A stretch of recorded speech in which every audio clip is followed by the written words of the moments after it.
సాధారణంగా రేఖలు ఏవైనా సరే ఒక హాఫ్ కర్వ్ ఉండాలి, అంటే లైట్ కర్వ్ ఉండాలి. స్ట్రైట్గా ఇక్కడ ఉండవు. ఎందుకంటే ఈ ప్లేస్మెంట్ అలా ఉంటుంది. ఇక్కడ జీవిత రేఖ అయితే ఖచ్చితంగా హాఫ్ కర్వ్ ఉంటుంది. ఇది ఎందుకంటే శుక్రస్థానాన్ని చుట్టూ ఉంటుంది, కుజస్థానాన్ని. ఈ కుజస్థానం నుంచి జీవిత రేఖ దగ్గర నుంచి కొద్దిగా చంద్రస్థానం వైపు బెండ్ అవుతూ శిరోరేఖ ఉంటుంది. ఇది కూడా హాఫ్ కర్వ్ ఉంటుంది.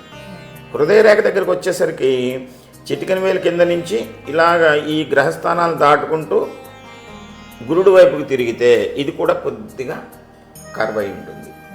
ఇలా ఉంటే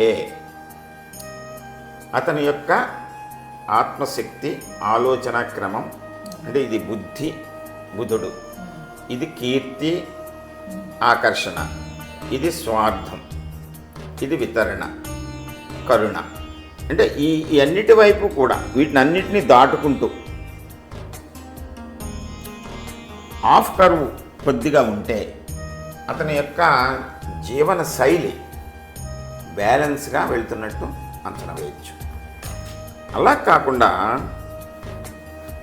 ఇది ఇక్కడి నుంచి స్ట్రైట్గా ఇలాగా యువతల వరకు వచ్చిందనుకోండి, even though it is goes towards other edge of the Jupiter, ఇక్కడికి వెళ్ళినా కూడా ఇలా ఉండటం వలన ఒక అతని యొక్క ఆలోచనలో, అంటే హృదయం యొక్క విశాలత ఉన్నట్లు అనిపిస్తుంది. కానీ దాన్ని ఈ జ్ఞానాన్ని, ఆకర్షణని, ఈ సంపదను ఎన్నిటిని బ్యాలెన్స్ చేయకుండా ఒకే irrespective of all these things తను చేయాలనుకున్నది అలా వెళ్ళిపోతుంది.